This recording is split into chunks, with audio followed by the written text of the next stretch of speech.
My name is Fiona Stang, and we're going to look at backbending. If you're new to backbending and you're practicing by yourself, maybe attending a virtual class, it can be challenging if you don't have the teacher for support. So my aim in this video is to show you ways that you can try to replicate what a teacher's doing when they're helping you learning the backbending postures or Dhanurasana. So lying down on your back, some of you may have already done the bridge pose.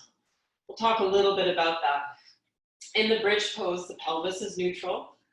The tendency in backbends is the legs to splay out. Instead, we're trying to keep the feet parallel or slightly turned in to encourage almost like the feeling of a sling that starts in the sacrum and wraps around the top of the thighs to the inner legs. And the line draws down the inner legs all the way to the base of the big toes. So there's a straight line up, big toe, inner knee, inner thigh, right to the pelvic floor where there's a lifting of Mula Bandha, a broadening of the lower back.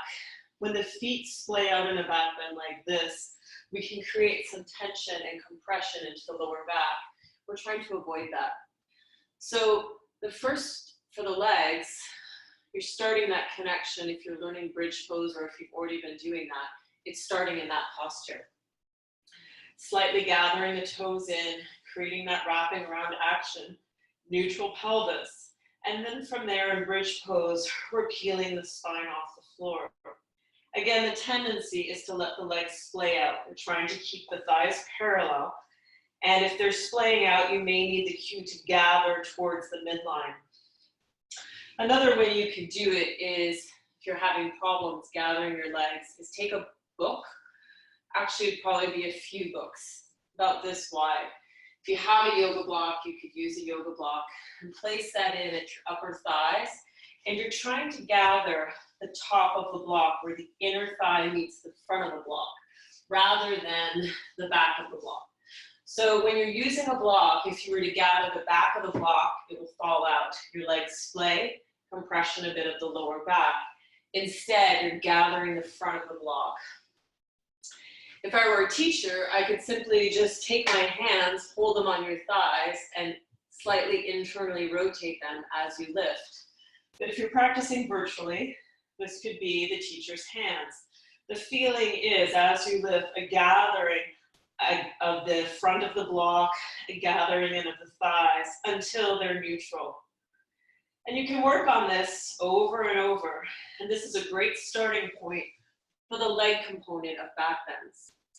Now, the arm component is obviously a very big part too. There's a huge opening in the upper chest in the backbends. How do we replicate that? Make sure that you've watched my Sun Salutation Essentials video, the hands, wax on, wax off. That waxing on, waxing off principle is essential when you're doing backbends. And if you can cultivate that early on in your practice, by the time you're reaching backbends, you're going to be used to this idea of waxing on and gathering. If you sit right now, I'll just give a quick recap of it. Imagine there's a huge balloon under your armpit, each armpit, and you're going to squeeze that balloon, neutralize the shoulders, work into the serratus and the lats, creating a nice strong scaffold of support. And the feeling is that you're trying to pop that balloon. Or the analogy from the Karate Kid, Mr. Miyagi teaching Daniel-san how to wax on, wax off. It's kind of that feeling, but we're simultaneously waxing on, waxing off, pressing down with the hands as if we're rotating out. But because we're pressing into earth, the hands don't move. They stay positioned straight ahead. We gather, we pop that balloon, or we gather the elbows, creating strength. When your hands are going into a backbend, that's the exact connection that you're going to need. So as we lie down now, we've talked about the gathering of the thighs. Well, the elbows do the same thing. So as you lie, just take your hands straight up toward the ceiling. Pull your shoulders away from the mat and then draw them down to the mat. Or imagine you're waxing on, waxing off. You can feel that connection coming into the serratus, into the lats. Keep that connection. From there, place your hands on the floor behind you. Just gonna get my hair out of the way. And notice that you can see your elbows in your peripheral vision. If they're really far away, you're gonna have to really wax on, wax off. Press through, plug the shoulders into the ground, gather the thighs, and neutralize your pelvis. Press through the big toes, little toes, and then on an inhale, see if you can lift. Now, what if nothing lifts?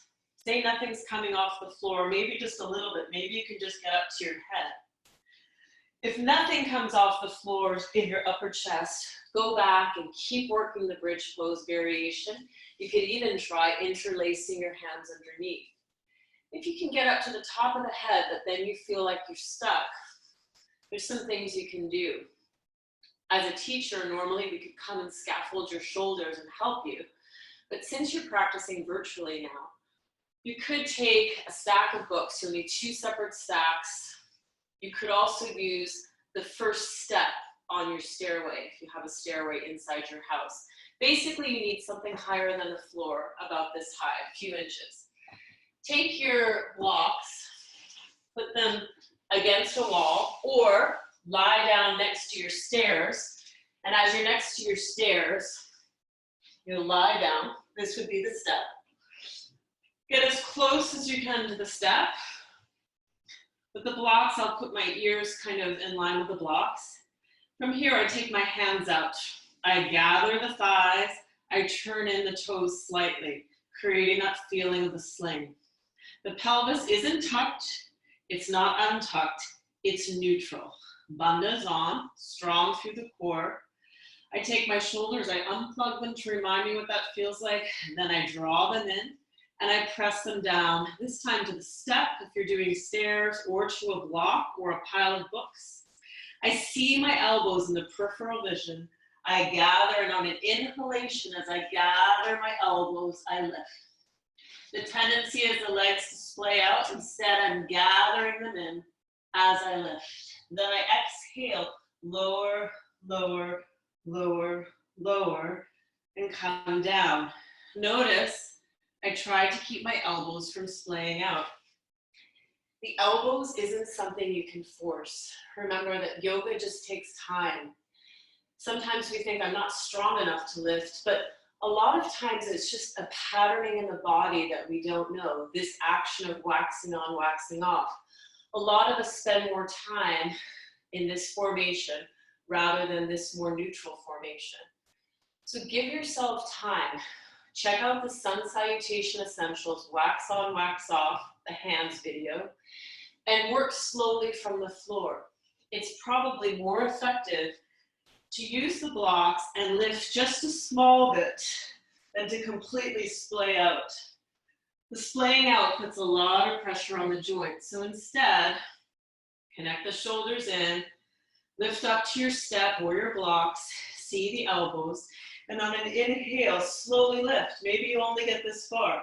And over time, if you keep repeating day in and day out, eventually you'll lift more. You'll feel in back bends, the hamstrings are working, the glutes are toned, but not gripping. If you turn your feet out a lot, you'll feel your glutes really seize up. So keep the feet parallel and only work as far as you can to keep those lines of connection alive. Those lines of connection are Mula Bandha. It's what keeps the practice light and buoyant. And remember, it just takes time. So you can use the blocks on the floor if that's one way that you need to get up. And eventually you may find you could use maybe a thinner block. That would work too. There's other things you can use around your home, so be creative. Maybe you have a very thin, a very shallow step going from the living room to the dining room or something like that. But be creative if you don't have your teacher around. And eventually, you may find you can do it on the floor without blocks. Draw the shoulders in. The pelvis isn't tucked, it's not untucked, it's neutral. Toes are turned in, and you're gathered through the legs. Feel that connection. And then from there, Plant the hands down. See the elbows in the peripheral vision. Inhale, slowly, slowly, slowly. Come up, look to the nose tip, and you hold for 5. When you come down, same thing. Slowly try to gather the elbows. Gather, gather, gather, gather, and release down. It's easy to move quickly, especially if you're more flexible in this exercise. But don't move too quickly because sometimes you end up losing the connections. For example, if you're more flexible and it's easy to come up, it's easy just to hang out in your joints. That's me hanging out in my arms and my lower back. Instead, I work slowly to find that new pattern. Gather, gather, gather. Neutralize the weight between the feet and the hands. Look nose tip. And then eventually you can even train that connection by inhaling, coming up. Exhale, gather. Inhale up. Exhale, gather. Inhale up. Exhale, gather. And you could repeat that a few times to work that connection. Remember, it takes time, so slowly, slowly do a little bit each day. If you don't have your teacher around, try the blocks, try to add a little bit more support so you can mimic what your teacher does for you. Have a great day. If you have questions, email us. Enjoy the journey.